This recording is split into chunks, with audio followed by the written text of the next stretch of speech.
Hemos dado ya inicio a la grabación. Cualquier pregunta, levantan la mano o utilizan el audio, por favor.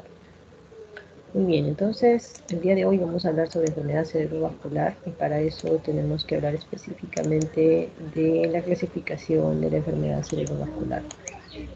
La clasificación de la enfermedad cerebrovascular. ¿Pueden ver el gráfico?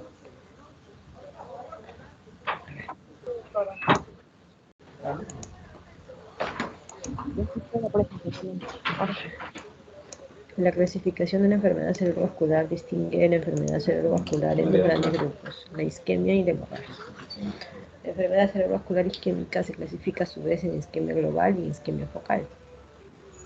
La isquemia focal se refiere a una zona específica de algún territorio vascular comprometido y esto de acuerdo al compromiso en el sistema nervioso o a la lesión que pudiera ocasionar, se clasifica a su vez en ataque isquémico transitorio e infarto cerebral propiamente dicho. Hay dos definiciones para diferenciar ataque isquémico transitorio de infarto cerebral, y la que es la comúnmente aceptada es la definición de síntomas transitorios que tienden a remitir dentro de la primera, segunda hora y que además tienen imagen negativa para lesión isquémica aguda. Significa que el ataque isquémico transitorio, aparte de tener síntomas que pueden remitir, tiene que tener un estudio de imágenes que arroje negativo para lesión isquémica aguda, para que se catalogue como un ataque isquémico transitorio. De lo contrario, así los síntomas hayan remitido y existe una lesión isquémica aguda, eso corresponde a un infarto cerebral. Los ejemplos clásicos de isquemia global son, por ejemplo, los pacientes que hacen un paro cardiorrespiratorio, y ustedes saben que cuando hay una hipoxia a nivel cerebral por más de 5 minutos ya puede originar un daño a nivel del sistema nervioso. Entonces, esta isquemia global es cuando hay una disminución o ausencia de flujo sanguíneo de forma simultánea y difusa en el cerebro. Ejemplo clásico, pacientes en paro cardiorrespiratorio. Cuando uno hace el estudio de ataque isquémico transitorio de infarto cerebral, el objetivo del estudio es identificar el subtipo etiológico, que es lo que ustedes ven acá, los 5 subtipos etiológicos: aterotrombótico, cardioembólico, lacunario, habitual e indeterminado. Los 5 subtipos etiológicos que nosotros vamos a determinar a través de los exámenes que hemos realizado tienen como objetivo identificar el mejor tratamiento posible. No es lo mismo tratar un infarto aterotrombótico que tratar un infarto cardioembólico. Cada uno tiene una estrategia de tratamiento diferente. Para eso se hace la clasificación en los subtipos etiológicos. La hemorragia la vamos a ver en un momento. Los objetivos de esta clase es que ustedes puedan reconocer cuáles son los síntomas de una enfermedad cerebrovascular, puedan clasificar un infarto cerebral y puedan también conocer el manejo básico y el manejo específico. Como de forma general, la primera causa de discapacidad a nivel mundial es el stroke, o enfermedad cerebrovascular o ictus. El infarto cerebral es más o menos el 80-85%. Y el infarto cerebral propiamente dicho se refiere a la fusión de un vaso sanguíneo que produce una disminución o una ausencia de flujo sanguíneo en un territorio vascular definido. Esos son los síntomas para reconocer la enfermedad cerebrovascular.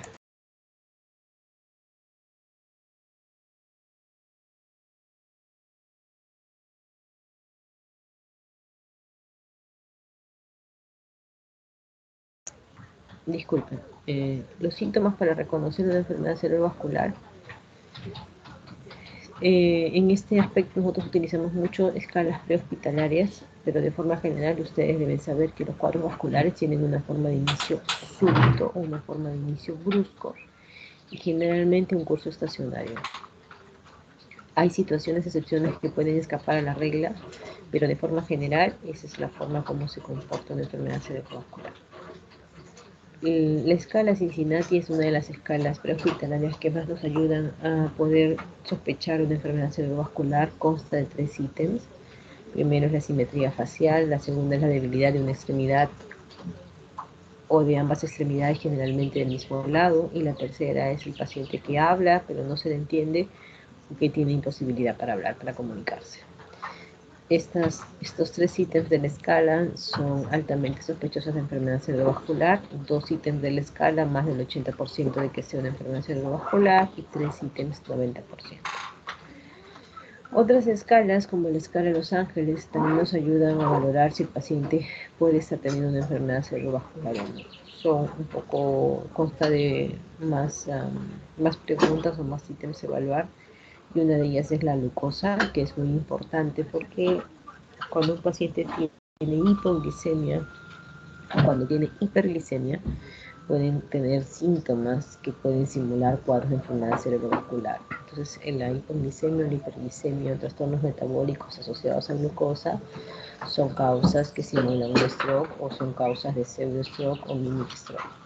Cuando se está evaluando un paciente en emergencia y se sospecha de un stroke, significa que lo mínimo que ustedes tienen que saber en ese momento es cuál es su nivel de glucosa, para estar seguros de que no sea alguna alteración propia de hipoglicemia o hiperglicemia y que esté relacionado a un cuadro neurológico vascular.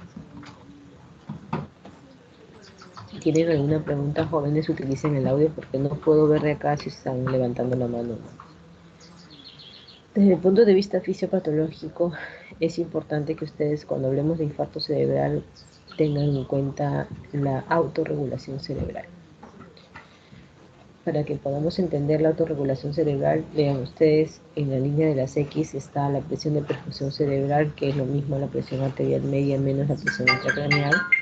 En la línea de las Y está el flujo sanguíneo cerebral, la cantidad de sangre que llega al minuto, y abajo en las X las variaciones de presión de perfusión cerebral, que está directamente relacionada con las variaciones de la presión arterial. Sucede que nosotros, desde el punto de vista fisiológico y de acuerdo a nuestro ritmo circadiano, el organismo tiene diferentes variaciones de la presión arterial en el curso del día. No todos tenemos la misma cantidad de presión arterial, porque existe, desde el punto de vista fisiológico, variaciones en la regulación de la presión arterial. La autorregulación cerebral se caracteriza o se da con la finalidad de que la cantidad de sangre que llega al tejido cerebral es constante, a pesar de que existan variaciones en la presión de perfusión cerebral. O sea, la presión de perfusión cerebral o la presión arterial media puede variar en el curso del día, pero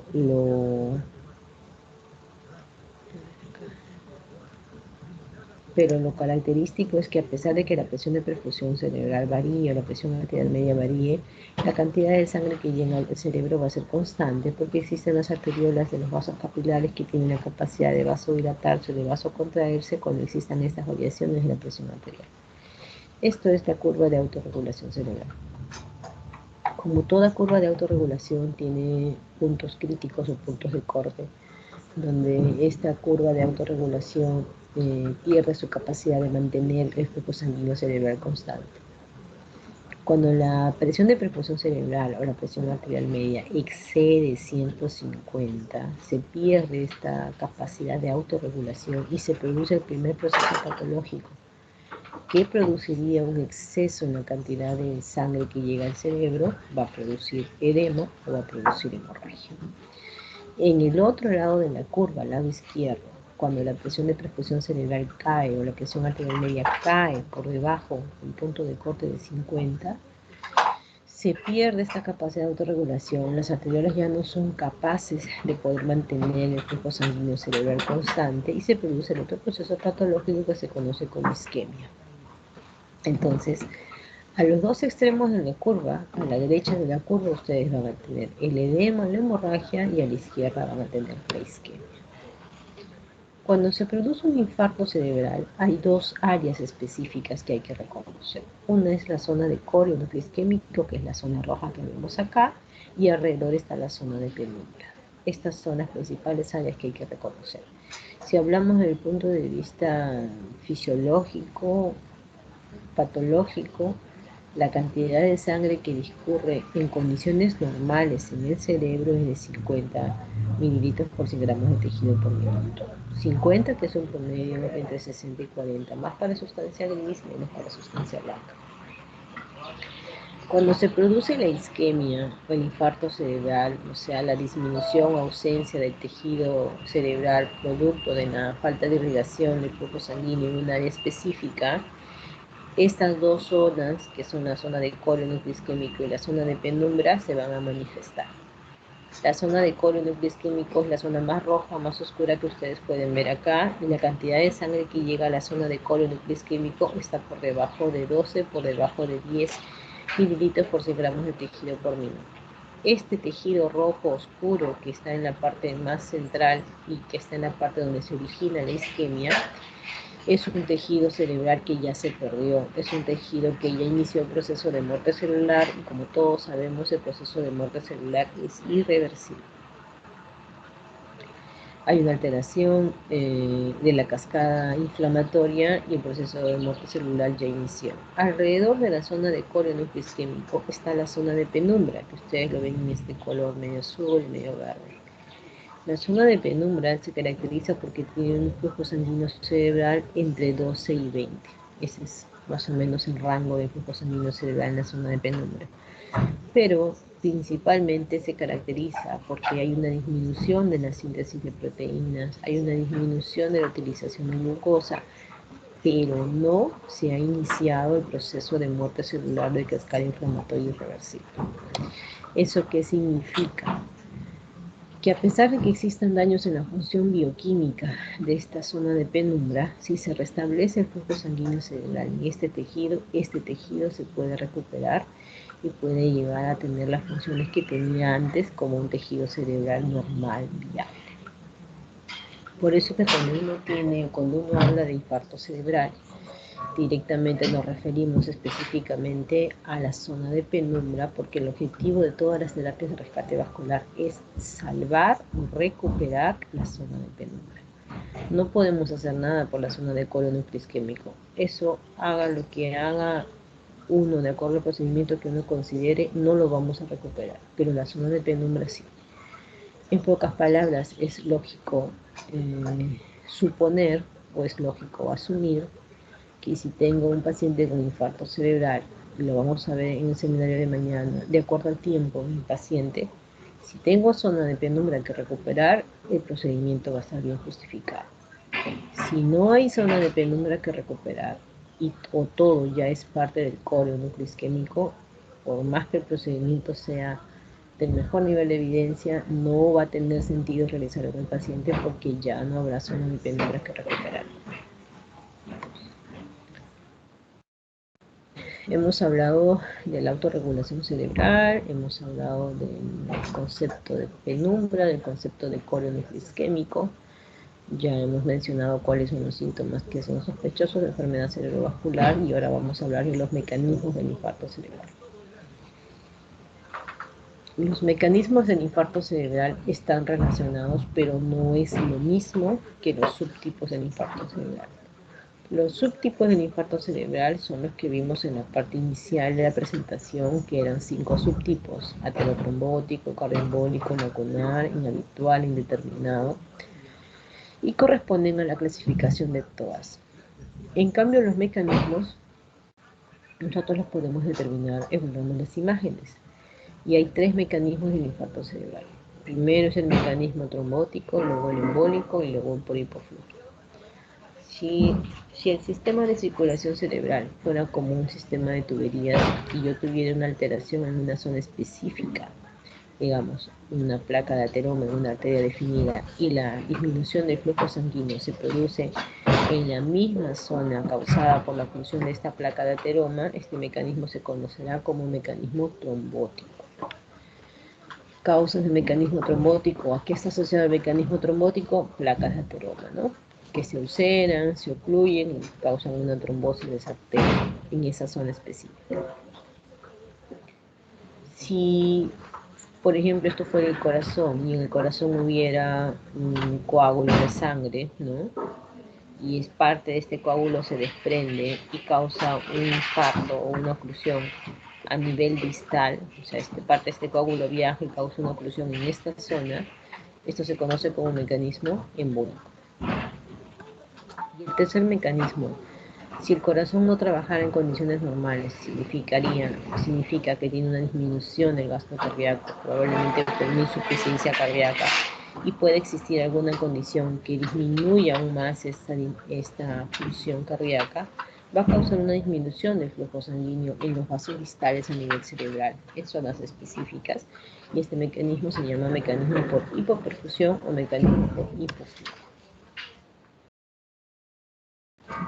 De forma esquemática, esto corresponde a la arteria carótida interna, cerebral media, cerebral anterior. Cerebral media, hacemos un corte de la arteria cerebral media, acá hay una placa de ateroma, se produce la oclusión en la misma zona donde se ha producido la placa de ateroma y causa un infarto cerebral. Mecanismo trombótico, porque la alteración del vaso sanguíneo se da al mismo nivel. Tengo la arteria carótida interna, cerebral media, carótida interna proximal. Resulta que pues puede desprenderse una placa de ateroma. No solamente puede desprender una parte de un coágulo a nivel del corazón en otra parte del cuerpo, sino también parte de una placa de ateroma ulcerada, ¿no? En este caso el ejemplo muestra una placa de ateroma probablemente ulcerada de alto riesgo que se ha desprendido parte de esta placa de ateroma de la carótida interna proximal. Esta parte desprendida, este segmento, este fragmento del coágulo viaja a través de la carótida interna, se aloja en la cerebral media y causa un infarto en la misma cerebral media. Este mecanismo es el mecanismo embólico. Etiologías diferentes, por eso no se confundan con los subtipos y los mecanismos, pero sí mirando las imágenes podemos saber. Y el tercer ejemplo, disminución del gasto cardíaco, supongamos un paciente con insuficiencia cardíaca, que por algún motivo tiene una descompensación de la insuficiencia cardíaca, sea por un cuadro infeccioso, y incrementa aún más este gasto cardíaco y causa infartos en zonas limítrofes. Ustedes saben que acá hay grandes circulaciones. Pegado a línea media anterior, cerebral anterior, pegado a línea media y posterior, cerebral posterior, y entre ellas cerebral media. Las arterias limítrofes, que se le conocen así a las arterias leptomeningias, se cargan de conectar estas grandes circulaciones, cerebral anterior con cerebral media con cerebral posterior. Cuando hay un infarto de mecanismo por hipoperfusión o hipoflujo, estas arterias limítrofes son las primeras arterias que llegan a sufrir daño, las que están acá. Por eso es que son zonas características cuando uno plantea un infarto de arteria limítrofe o por hipoperfusión, porque no están propios en circulaciones específicas del cerebral anterior, medio, posterior, sino están entre ellas. ¿Preguntas hasta ahí?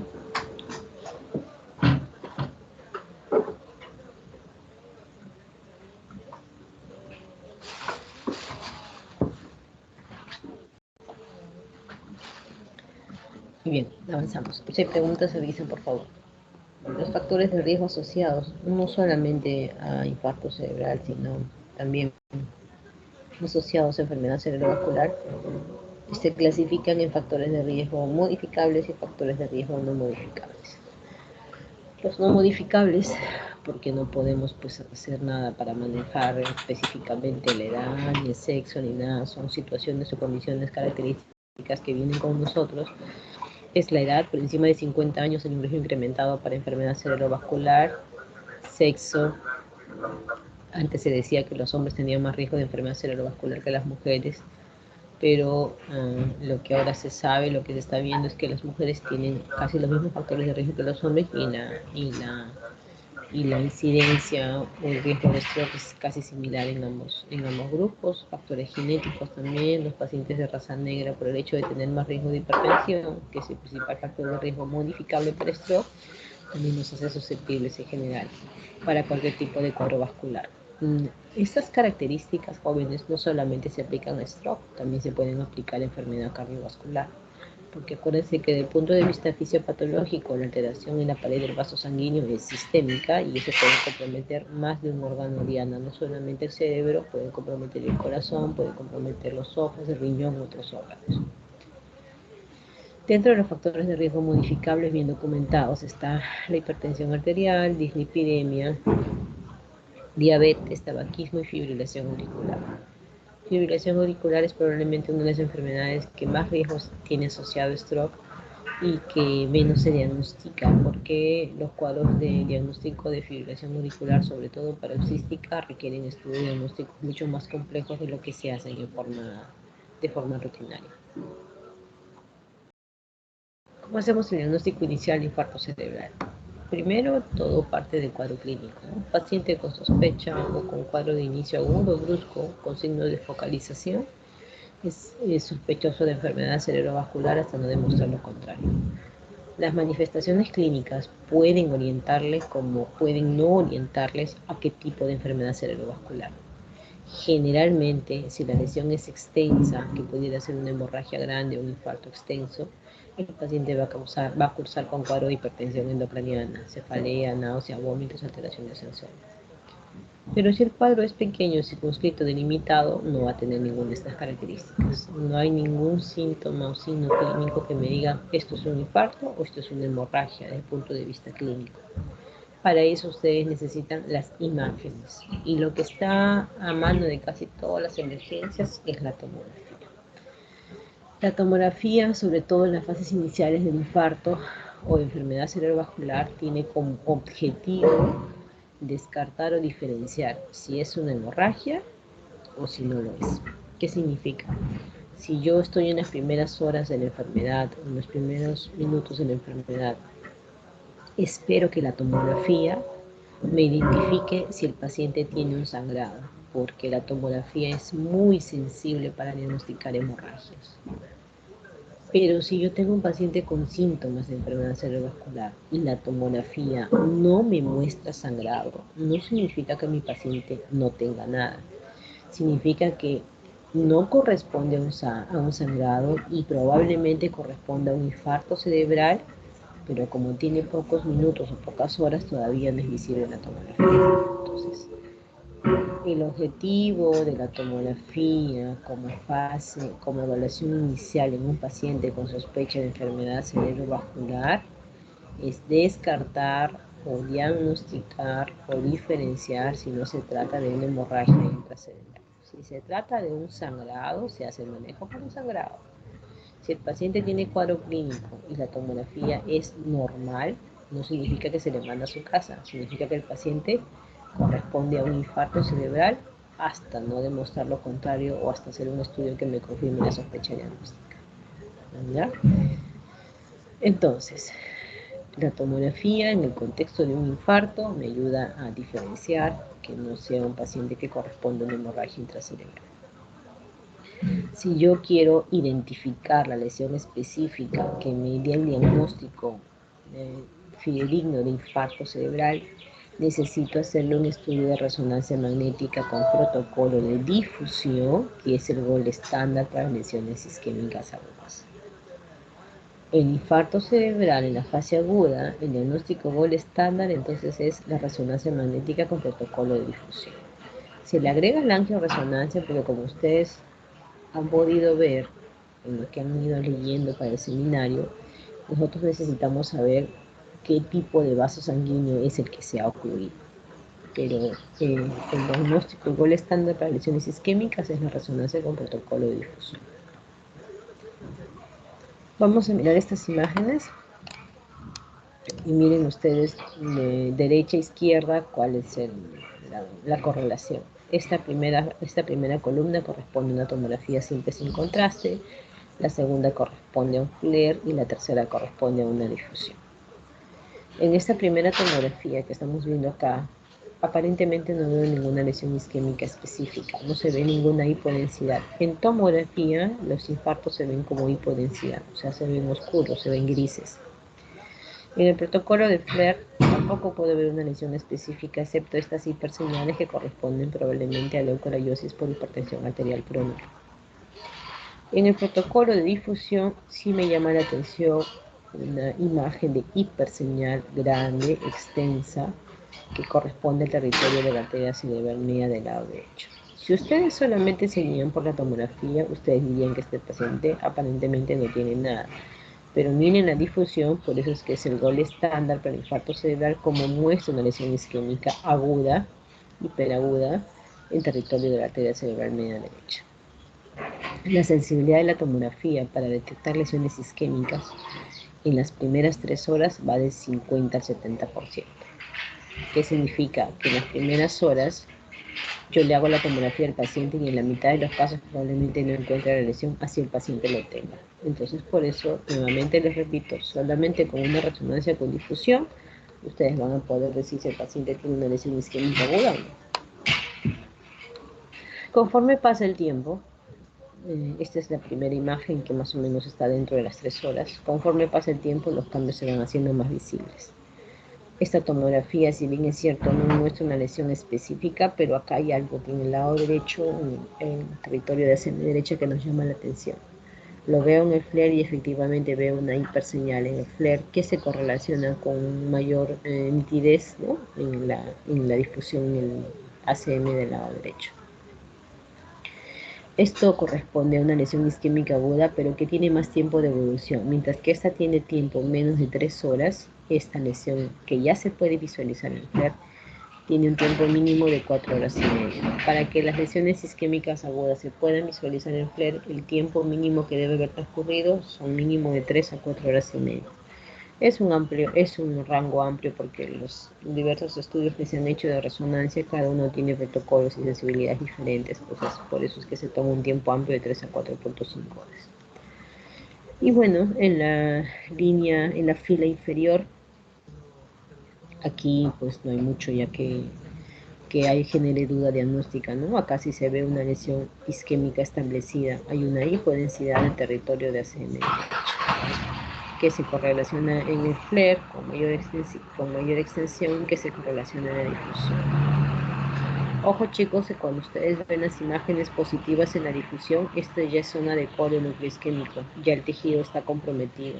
Esto ya es tejido muerto, ¿no? Corio núcleo isquémico.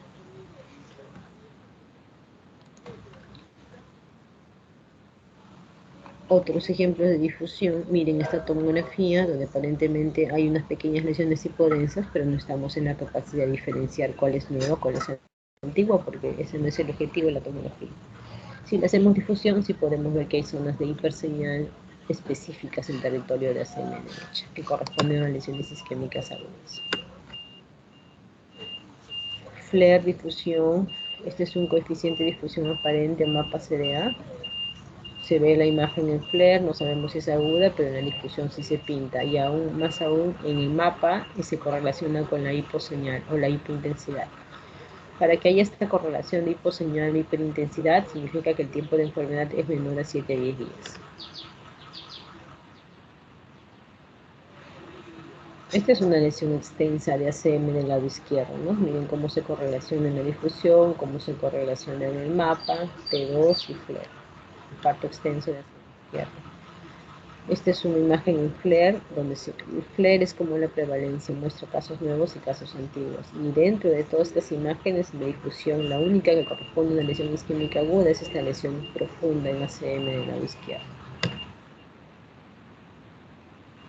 Ya hemos diagnosticado los pacientes con infarto cerebral y ahora nos toca hacer los estudios diagnósticos para determinar el subtipo. De forma general, de forma rutinaria, podemos hacer Doppler, el Doppler carotidio, el transcranial, el ecocardio, transtorácico, el Holter para detectar FA. O si un examen sale negativo, se le pueden hacer estudios más especializados dependiendo de cuál es la causa que nosotros estamos sospechando. Si sospechamos que es un infarto de mecanismo embólico, por lo tanto, su etiología va a ser cardioembólica, tenemos que hacer más estudios como un Holter de 7 días, un monitoreo cardíaco o otros estudios que nos permiten llegar a la causa.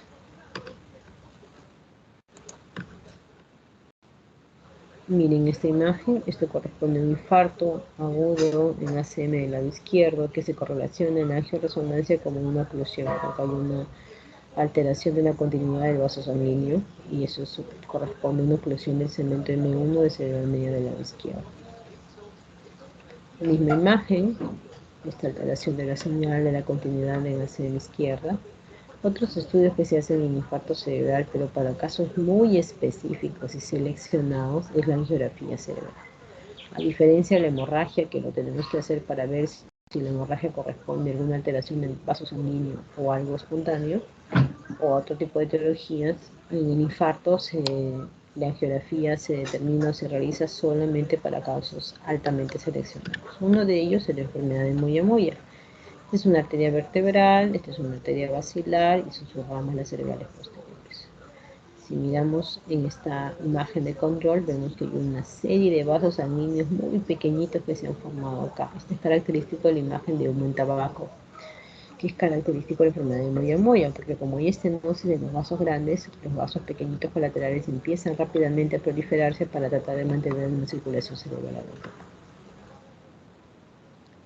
Bueno, hicimos los estudios diagnósticos y deberíamos llegar a los subtipos. Deberíamos saber si es que el infarto corresponde a un aterotrombótico, cardioembólico, lacunar, inhabitual o de causa rara como el Moya-Moya que hemos visto, y el indeterminado, que puede ser a su vez por tres tipos. Porque no le hicimos todos los exámenes y nos falta completar, estudios incompletos, porque de repente le encontramos una fibrilación auricular y además una estenosis de más del 50% de una arteria importante, o al que le hicimos de todo y no le encontramos nada, que se llama criptogenia. El infarto aterotrombótico es un ejemplo clásico de acá que corresponde a un infarto extenso de ACM del lado derecho, ¿no? Que se caracteriza porque hay una estenosis de más del 50% de una arteria vascular, un territorio vascular definido o que sea relacionado al infarto. En este caso tendría que ser una estenosis de más del 50% en ACM derecha o en carótida interna del lado derecho.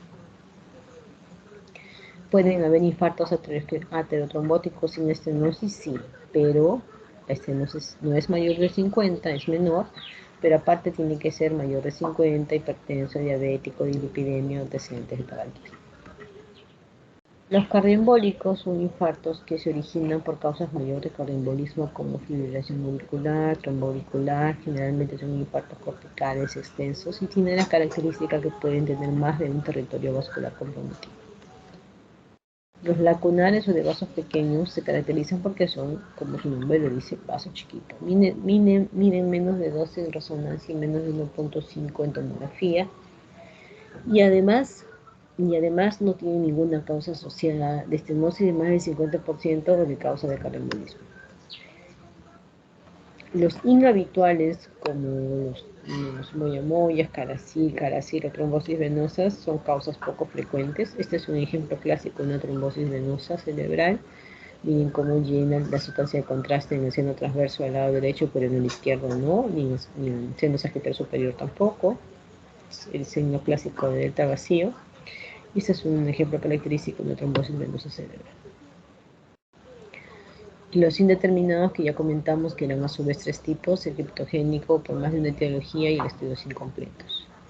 Todo paciente con infarto cerebral que escala de evaluación clínica se le hace la escala de NIH, que consta de 11 ítems, mínimo 0, máximo 42. ¿Para qué me sirve el NIH? Para valorar severidad. Luego también se le hace la escala de ranking modificada, que tiene como objetivo valorar discapacidad. El NIH se hace en la fase aguda y el ranking generalmente se hace en el seguimiento.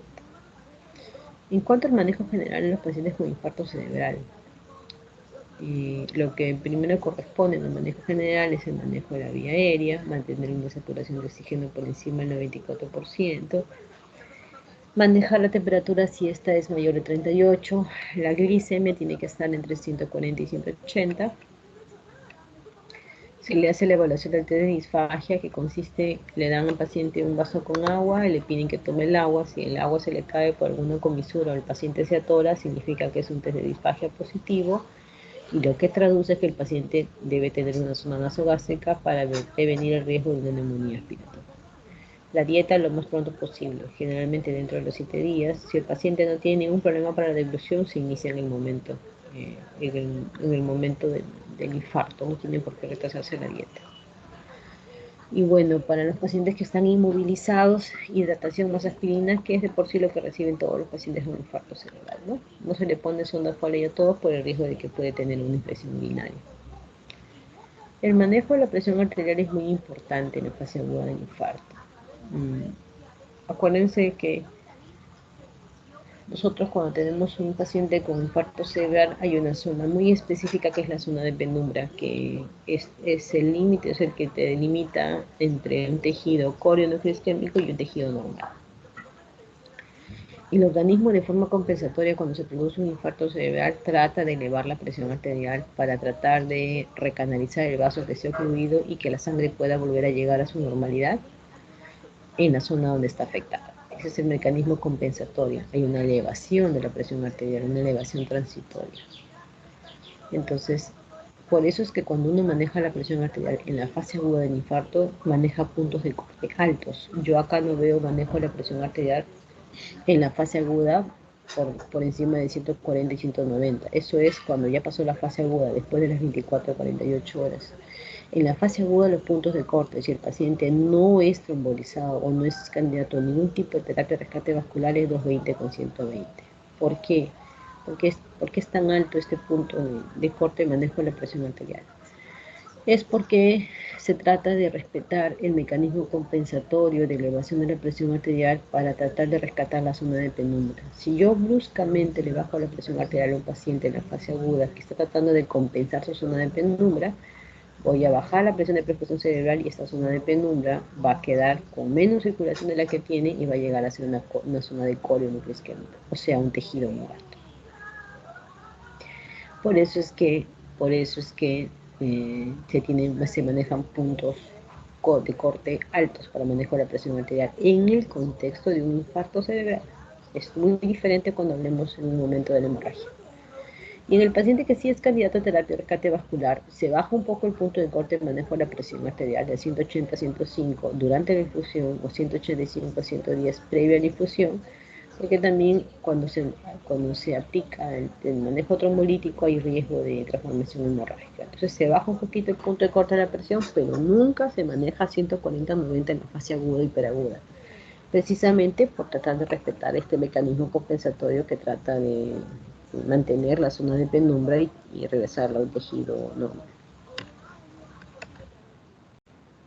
¿Cuáles son los objetivos de la terapia de rescate vascular? Los objetivos de la terapia de rescate vascular es, nuevamente, salvar esta zona de penumbra. Cuando se produce una oclusión vascular, uno tiene zona de core isquémico y zona de penumbra.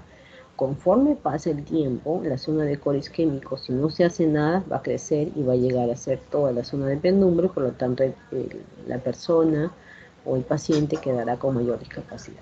Y todo objetivo de terapia de rescate vascular es salvar esta zona de penumbra que ustedes ven acá, y tratar de que la zona de core núcleo isquémico sea del menor tamaño, del menor volumen posible.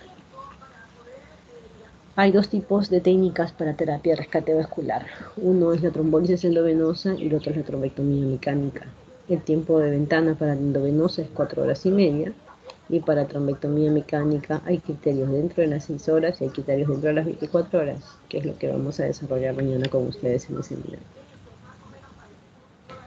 Si hablamos específicamente ya del tratamiento a largo plazo, el tratamiento específico, tenemos que tener en cuenta que en un paciente con infarto cerebral se le antiagrega o se le anticoagula. ¿A quiénes voy a antiagregar con aspirina, con clopidogrel? Al infarto cerebral que no es cardioembólico, ¿ya? También se le puede dar doble antiagregación en estrógeno menor en las primeras 24 horas, pero al infarto cerebral no cardioembólico, al infarto cerebral indeterminado o sobre todo a algo que no haya identificado que requiera anticoagulación, como sí en los pacientes que tienen infarto cerebral cardioembólico. La antiagregación se inicia en el momento de la lesión isquémica, o sea, en el mismo momento que uno lo diagnostica, se le da la antiagregación. La anticoagulación no, la anticoagulación tiene que esperar. Las guías te dan entre 4 a 14 días, dependiendo de las características del paciente, pero nunca se anticoagula pronto, porque si uno anticoagula rápido al paciente, esta zona de infarto cerebral tiene alto riesgo de convertirse o transformarse en sangre y el pronóstico del paciente va a ser peor. ¿Cuáles son las causas de cardioembolismo que se asocian a infarto cerebral cardioembólico y que se tienen que anticoagular? La más frecuente, la más común, la fibrilación auricular, ya sea paroxística o ya sea permanente. Luego también está el flúter auricular, el trombo intracardíaco, válvula cardíaca, mixoma, estenosis mitral, IMA, presión de eyección ventricular menos del 30%, vegetación de endocardititis infecciosas. Todas estas causas se anticoagulan. ¿Qué tipo de anticoagulantes tenemos? Tenemos la clásica warfarina, que es antagonista de la vitamina K, que actúa sobre los factores dependientes en la vía de coagulación 2, 7, 9, 10, pero actúa sobre factores inactivos de la vía de la coagulación. En cambio, existen los anticoagulantes orales directos, como el apixaban, que actúa sobre el factor activado único y específico 10A, y el dabigatran sobre la trombina. Estas características en cuanto al mecanismo de acción hacen que estos dos tipos de anticoagulantes tengan características farmacocinéticas diferentes. Por ejemplo, el tiempo de vida media de la warfarina, antagonista de la vitamina K, está entre 32 y 42 horas. En cambio, de los directos está entre unas 12 y 14 horas. El tiempo de inicio de acción, dependiendo de cada paciente, en warfarina está a 36 a 72 horas. En cambio, de los directos, más o menos unas 2 horas. En conclusión, los anticoagulantes orales directos tienen un mejor perfil de biodisponibilidad que los hacen más, digamos, que los hacen tener una ventaja muy importante por encima de los anticoagulantes cumarínicos como la warfarina, pero en el contexto de un paciente con infarto cerebral solamente se pueden tratar si la causa asociada al infarto cardioembólico corresponde a una fibrilación auricular, sea paroxística o permanente, pero que sea de tipo no valvular. Todas las demás causas que hemos visto acá, la única indicación o la única alternativa es warfarina. Solamente para la fibrilación auricular no valvular se puede ofrecer también los anticoagulantes orales directos. Hay que tener en cuenta algunas características para empezar la anticoagulación. Que la severidad del infarto no sea tan intensa, que el paciente tenga una presión arterial controlada, que no requiera ninguna cirugía previa, que si ha habido o no ha habido transformación hemorrágica, para poder valorar más o menos el tiempo. Esto son recomendaciones, son aspectos a tener en cuenta, pero no es 100% que tenga que cumplirse como tal. Yo puedo estar en el día 12, pero si mi paciente en la tomografía control me muestra que aún hay sangrado, no lo voy a anticoagular. Hay que por eso valorar cada paciente y al final son recomendaciones que nos dan, pero todo depende de en qué momento se encuentra el paciente para poderle iniciar la anticoagulación. Otra estrategia en el manejo a largo plazo son las estatinas, generalmente atorvastatina, simvastatina, pravastatina, que se pueden dar de alta intensidad en menores de 75 años. Y, por supuesto, de nada sirve tener anticoagulado o antiagregado al paciente con sus manejos para estatinas, lo demás, si es que el paciente no tiene un control adecuado de los factores de riesgo, ¿no? Hay que manejar bien hipertensión, diabetes, fibrilación, entre otros. Entonces, en realidad, ya luego de producido el evento vascular, estamos ante una prevención terciaria del cuadro del paciente y lo único que nos queda es un manejo multidisciplinario que incluya las estrategias para rehabilitación. Se habla mucho de neuroprotectores para infarto cerebral. Y les presento esto siempre en todas las clases que hago, porque no hay ninguna evidencia de ningún neuroprotector que funcione, tenga alguna estrategia en la mejoría de los pacientes con enfermedad cerebrovascular. Ni Ritor, ni nimodipina, ni somacina, ni no sé qué cuántas cosas más, ni oxígeno hiperbárico, ni nada. No lo hay. Entonces, el objetivo es que ustedes fijen los conceptos de los síntomas para reconocer una enfermedad cerebrovascular, para que puedan ustedes sospechar cuando están en la emergencia que es un paciente con SB, diferenciar si es isquémico o hemorrágico de acuerdo a las imágenes y proceder con una estrategia diagnóstica y terapéutica en el caso que corresponda. Podemos dar el tratamiento específico al paciente en la fase aguda, incluso trombolizarlo, pero si no nos tomamos el tiempo de diagnosticar a qué se debió el infarto cerebral, o sea, el subtipo etiológico, el paciente puede venir probablemente con más recurrencias que al final pueden empeorar su pronóstico a largo plazo. Bien, jóvenes, ¿preguntas?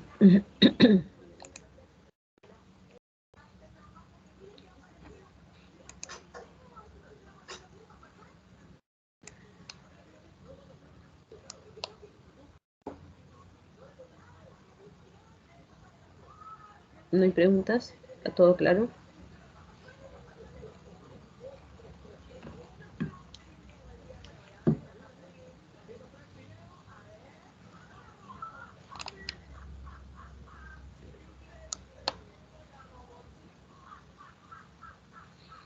A ver, Brigitte Torres, enciende tu audio, Doctora, por favor. Sí. mm, ¿Qué es lo que has entendido de la zona de penumbra? es la zona que está alrededor de la lesión que se puede recuperar, como usted lo comentaba. La zona de penumbra está alrededor de la zona que se puede recuperar. ¿Cómo? A ver. No, alrededor de la lesión, dijo que eso ya no se podía recuperar. Y la zona de penumbra, sí, usted comentaba, lo, lo señalaba con colores. Ya. La zona de penumbra es la zona o el tejido potencialmente recuperable. ¿Ya? A ver, Brian Sánchez. Sí, doctor. Brian, ¿qué mecanismo del infarto quisieras comentar? Mecanismo.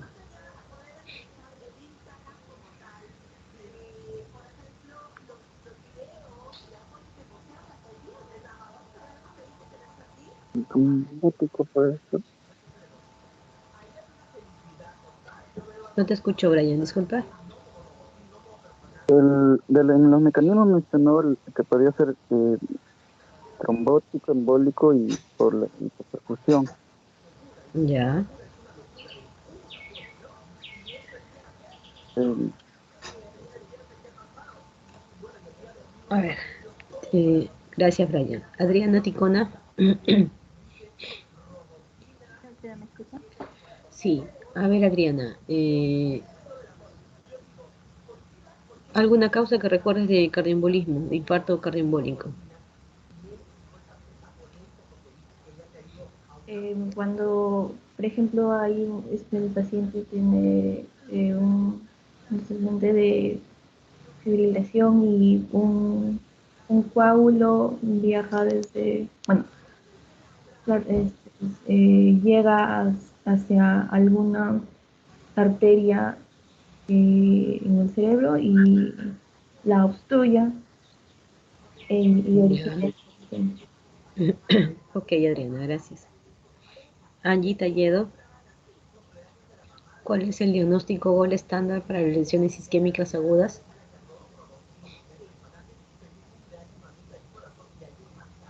Se encuentra la alumna Angie Talledo. Sí, doctora, buenos días. Hola, ¿cuál es el gol estándar para el diagnóstico de lesiones isquémicas agudas?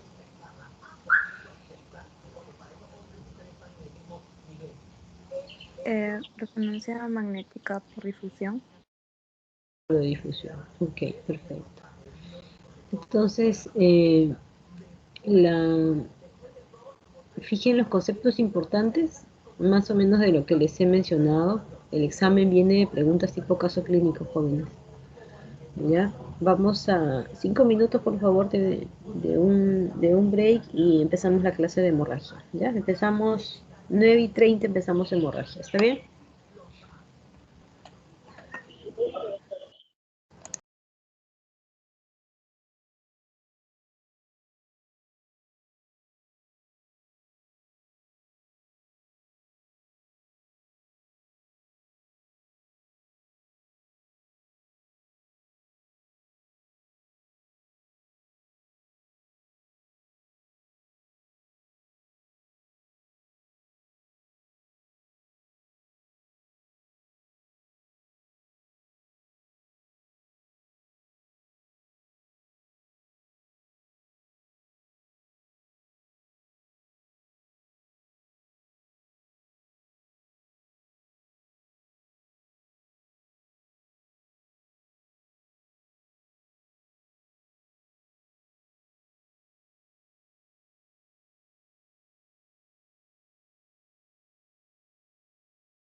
Ok, vamos a continuar. Muy bien, entonces vamos a hablar ahora sobre SM hemorrágico, que es la otra clasificación de enfermedad cerebrovascular. 15 a 20% de los casos corresponden a hemorragia intracerebral y hay una clasificación topográfica para esto, ¿no? La clasificación topográfica se diferencia entre si la hemorragia es en el espacio subaranoideo o en la hemorragia intracerebral propiamente dicha. Todos estos cuadros de CB, para aclarar, son de etiología espontánea. No entran aquí ninguna causa traumática. La hemorragia subaranoidea, la causa más frecuente son asociadas a aneurismas intracerebrales, a la rotura de aneurismas intracerebrales. La hemorragia intracerebral a su vez se clasifica en si la hemorragia está localizada a nivel parenquimal o a nivel ventricular. Si está localizada a nivel parenquimal, pudiera ser lobar, profunda, tronco o cerebelo. Factores de riesgo importantes para hemorragia: hipertensión arterial, el principal factor de riesgo modificable, y la edad, el no modificable. Otros factores asociados, como fármacos, como antiagregantes, anticoagulantes o el mismo RTPA, el trombolítico. Curva de autorregulación cerebral, en la línea de las X, presión arterial media, en la línea de las Y, la cantidad de flujo sanguíneo cerebral que llega en condiciones normales. La vasodilatación o la vasoconstricción de los vasos capilares hacen de que la cantidad de sangre que llega al cerebro, o sea, el flujo sanguíneo cerebral, se mantenga constante. Pero variaciones en la curva o variaciones extremas al lado derecho en la curva, como por ejemplo un exceso de presión de perfusión cerebral o presión arterial media, pudiera causar en los cuadros de edema o de hemorragia intracerebral. Cuando hablamos de hemorragia, el mecanismo fisiopatológico es completamente diferente a la del infarto. Y acá hay 4 procesos bien definidos. Primero es la rotura vascular, que dura muy pocos segundos, menos de 10 segundos, hasta la lesión cuarta, que es la lesión secundaria, que corresponde a la formación del edema. Si vemos en los mecanismos, el principal proceso asociado a la rotura vascular son a la alteración de la pared del vaso sanguíneo, que puede ser por el depósito de la proteína beta-amiloide, que sucede en adultos mayores, el punto de corte a 55 años, alteraciones propias de la pared vascular, como la lipohialinosis, que son cambios asociados a hipertensión arterial crónica, ¿ya? Y luego viene el segundo y el tercer proceso, que son muy importantes porque se produce la formación y la expansión del hematoma, o sea, del sangrado. Y esto ocurre también en tiempos muy cortos. La formación inicial del hematoma está dentro de la primera hora y el crecimiento y la expansión del hematoma se da hasta las 6 horas. El principal mecanismo asociado aquí es directamente la hipertensión arterial. Si hubieran problemas de coagulación, también entran problemas de coagulación, pero el principal mecanismo es la hipertensión arterial. Pasadas las 6 horas, la cuarta lesión, que es la formación del edema, es básicamente la cascada inflamatoria que va a ser de mayor o menor magnitud dependiendo del volumen del hematoma inicial. Entonces, esto de por sí ya nos dice mucho que probablemente el único factor que nosotros podamos manejar o tratar de controlar para que el hematoma o el sangrado no sea muy extenso y la hemorragia y el edema no sea tan grave que comprometa severamente al paciente, va a ser la hipertensión arterial. ¿Tenemos todo el tiempo del mundo para manejar la hipertensión arterial? No. El mecanismo fisiopatológico nos dice que dentro de las primeras 6 horas se produce la expansión del crecimiento del hematoma. Lo que asistamos después básicamente va a ser el manejo de la lesión secundaria, el manejo de los cuadros de hipertensión intracraniana.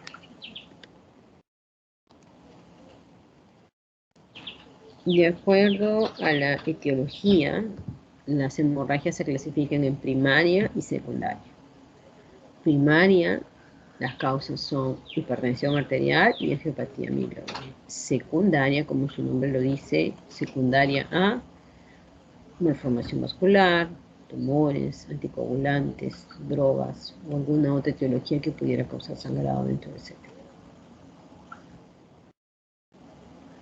Esta es la clasificación topográfica que les mencioné previamente. La hemorragia lobar, la hemorragia profunda, que pudiera ser en caudado, tálamo, lenticular, la hemorragia en tronco, específicamente en puente, y la hemorragia en cerebelo. Esta es la clasificación topográfica. De acuerdo a la localización, uno puede inferir cuál podría ser la etiología asociada. Este es un corte a través de la protuberancia y esto esquematiza los vasos perforantes, las perforantes que salen de la basilar a nivel de la protuberancia. Y la hipertensión arterial, por mecanismos crónicos como la lipodialinosis, va produciendo una degeneración de la pared del vaso sanguíneo. Esta degeneración de la pared del vaso sanguíneo se conoce, en el caso de la hipertensión arterial, como los microaneurismas de Charcot-Bouchard, que son pequeñas dilataciones muy chiquititas, ¿no? Vasos de arterias perforantes. Cuando hay un incremento brusco en la presión arterial, estos microaneurismas de Charcot-Bouchard se tienden a romper y producen una hemorragia. Entonces las hemorragias asociadas a hipertensión arterial, que son una causa de hemorragia primaria, se deben o se dan en zonas de arterias perforantes. Por eso que las hemorragias por hipertensión arterial pueden ser en caudado, tálamo, cápsula interna, lenticular, pueden ser en protuberancia y pueden ser en cerebelo. En esas localizaciones es lógico pensar que la hipertensión arterial esté asociada a la causa de la hemorragia. Cuando uno hace el diagnóstico de hemorragia necesita únicamente una tomografía sin contraste, que es altamente sensible por más de 90-95% para el diagnóstico de lesiones hemorrágicas agudas, ¿ya? ¿Se pudiera hacer con contraste? Sí, con la única finalidad de buscar el signo de la mancha o el signo de spot sign, que es esta hiperdensidad dentro del hematoma inicial, que lo único que traduce es que este vaso está activo, sigue sangrando y por lo tanto el volumen del hematoma va a ser mayor cada vez. Entonces el signo de spot sign, el signo de la mancha, es un predictor del crecimiento del volumen del hematoma. Como tenemos un sangrado, tenemos que descartar que no sea por alguna alteración del vaso sanguíneo que haya producido el sangrado, que no sea por una malformación, que no sea por un aneurisma. Y para eso se le hacen estudios diagnósticos de vasos. Los no invasivos, angiotomografía o angioresonancia, y el gol estándar para el diagnóstico de lesiones vasculares es la angiografía cerebral por sustracción digital, más conocida como panangiografía. Esta es una resonancia magnética en un protocolo especial que se conoce como T12 por gradiente, que muestra lesiones hemorrágicas antiguas, ¿no? Para que solamente sepan que existen este tipo de protocolos. Esta es una tomografía simple sin contraste donde muestra una hiperdensidad en la cisterna de los valles silvianos, en la cisterna interhemisférica anterior, que corresponden a hemorragia subaranoidea. Lo mismo en el caso de acá, sangrado en toda la cisterna perimesencefálica con pequeña dilatación de los cuernos ventriculares en su cuerno temporal. Y en la angiografía en la carótida interna muestra una dilatación, ¿no?, que corresponde a la hemorragia subaranoidea por la rotura de un aneurisma. Hematoma grande, extenso, al parecer profundo, pero que se debe a un aneurisma de la misma cerebral. Igual, entonces los cuadros de hemorragia, a diferencia de los infartos, acá sí es muchísimo más importante. Se le tiene que hacer de todas maneras un estudio de los vasos para determinar si hay alguna causa de vasos asociadas o es primaria por hipertensión o por angiopatía. Hemorragia intraventricular únicamente dentro del ventrículo asociada a una malformación arteriovenosa extensa. En el tratamiento de la hemorragia intracerebral, más allá del manejo general, no hay un tratamiento específico propio como hemos visto en el infarto. Se maneja la vía aérea, se corrigen los factores desencadenantes, por ejemplo, hipertensión arterial, prevención de tromboembolia pulmonar, y la última guía que nosotros tenemos de hemorragia data del 2015. No hay una actualización en cuanto al uso de anticoagulantes para pacientes inmovilizados, pero se tiene mucha precaución porque puede incrementar el sangrado aún más, ¿no?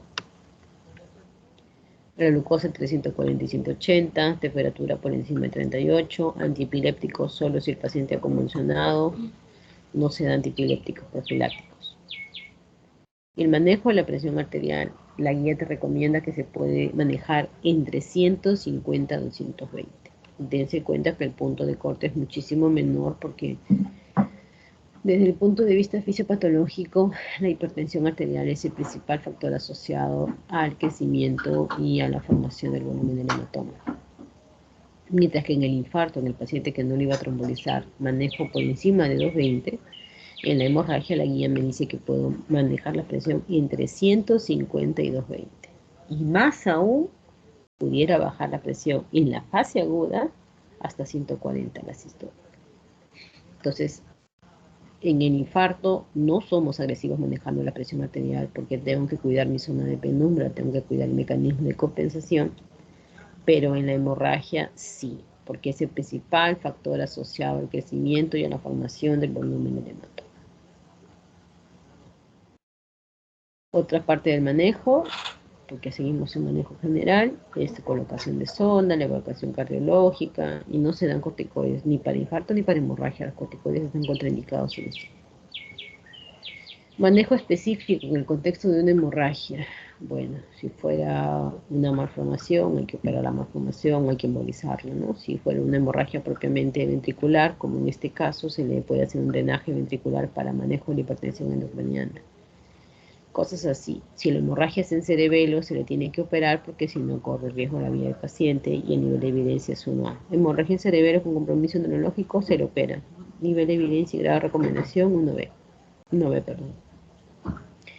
Cuando la hemorragia es supratentorial, sí hay otras consideraciones que hay que tener en cuenta, como que el paciente sea menor de 60 años, que la hemorragia no tenga más de 24 a 48 horas, que haya un deterioro neurológico progresivo, que el volumen del hematoma sea mayor de 30, que la hemorragia esté a menos de 1 centímetro en la corteza, para valorar si el paciente puede ser candidato. Clase de recomendación y nivel de evidencia 2B.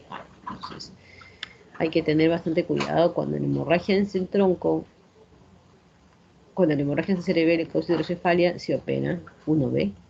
Cuando es supratentorial, 2BA. Entonces, ahí sí hay que tener un poco de diferenciación, ¿no?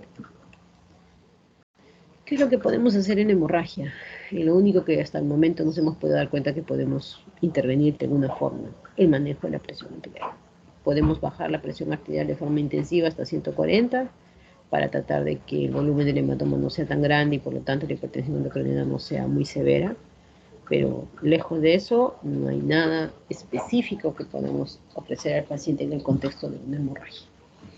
La idea es que tratar, si el paciente llega en las primeras horas, tratar en lo posible de que el volumen del hematoma no sea tan grande, pero como casi nunca sucede esto, que el paciente llega en las primeras horas y no llega después de 24 o 48 horas, solamente asistimos al manejo de la hipertensión endocraniana y ver la probabilidad de probablemente un tratamiento quirúrgico de rescate que pueda salvar la vida del paciente, ¿no? Claro está que los tratamientos quirúrgicos en la fase aguda salvan la vida del paciente, pero no mejoran la discapacidad porque la lesión ya está establecida. Muy bien, preguntas, jóvenes.